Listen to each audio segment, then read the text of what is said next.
Waheguru Ji Ka Khalsa, Waheguru Ji Ki Fateh. Welcome to this segment of Coach Gurbani's a-sabad-a-day. The recitation is Sri Rag Mahalla Tija. Gurmukh naam Dhiaiai, manmukh booj na paaye. Gurmukh sada mukh ujjale, har vasya man aaye. Sehje hi sukh paaiye, sehje rahe samaye. Pai re, dasan dasa hoye. गुर की सेवा गुर भगत है, विरला पाए कोय रहाओ. सदा सुहाग सुहागणी, जे चले सतगुर पाए. सदा पिर नह चल पाइय, ना ओह मरे न ठागे न जाए. सदा पिर नह चल पाइय, ना ओह मरे न जाए. शब्द मिली न विछड़े, फिर कई अंक समाए. हर निर्मल अत उज्जला, बिन गुर पाया न जाए. पाठ पढ़े ना बुझई, भेखी परम बुलाए. गुरमति हर सदा पाया, रसना हर रस समाए. माया मोह चुकाया, गुरमति सहज सुभाए.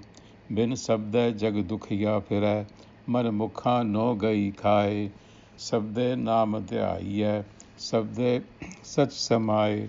माया भूले सिद्ध फिरै, समाधना लगे सुभाए. तीने लो व्याप्त है, अधिक रही लपटाए. बिन गुर मुक्त न पाइय, ना दुबदा माया जाए. माया किसनो आखिय, क्या माया कर्म कमाए. दुख सुख एहो जियो बद्ध है, हउ मैं कर्म कमाए. बिन शब्दे भरम न चुकई, ना विचों हउ मैं जाए. बिन प्रीति भगत न होवई, बिन शब्दे थाए न पाए. शब्दे हउ मैं मारिय, माया का भ्रम जाए. नाम पदार्थ पाइय, गुरमुख सहज सुभाए. बिन गुर ना जापनी, बिन गुण भगत न होए. भगत वचल हर मन वसया, सहज मिलया प्रभ सोए. नानक शब्दे हर सालाहिय, कर्म प्राप्त होए. So in this passage, our attention is drawn to some key concepts and their interplay, namely Sahaj, Gurmat, Maya, and Haume. And the essential message is that Maya, which is the time-space continuum in which we exist, it veils our authentic self. And how does it do it? It fabricates Haume. It gives us the sense of a separate self, an imaginary center, if you will, within the self, with a capital S. And what this does is, this creative trick of the Creator, what that does is it creates the world of opposites, duality. So the minute you have Haume, that very instant you have duality. And that becomes the source of our delusion and ultimately our suffering. Because we get attached to pleasure, averse to pain, and so on. And that is the key root problem for humans. And the only way to overcome this sense of duality is to heal that fracture that was caused in the first place. And that is done through the cultivation of intuitive awareness. And that can only be taught by the wisdom of the eternal enlightener. In other words, that wisdom can only come from the same source that created this fracture, or that caused this veiling to happen, or that caused this creative trick to happen. So the source, the solution, has to come from there. And that is called Gurmat. The doctrine is Na, the way, the Guru's way. And that's how this passage is structured. It begins by providing the backdrop. What is Maya? What does Maya do? In other words, where and how does this drama begin? Maya kisno akhiye? Kya Maya karm kamaye? Dukh sukh e jiyo baddh hai. How mein karam kamaye? So that is what Maya is. Dukh sukh e jiyo baddh hai. Maya binds you to pleasure and pain, the world of opposites, by deceiving the self into home, which we've already alluded to as an imaginary sense of I. How then do we reverse the process? That is to say, how do we free ourselves of this illusion? And the answer is Gurmukh naam Dhiaiai, manmukh bujh na paaye, Gurmukh sada mukh ujjale, har vasya man aaye.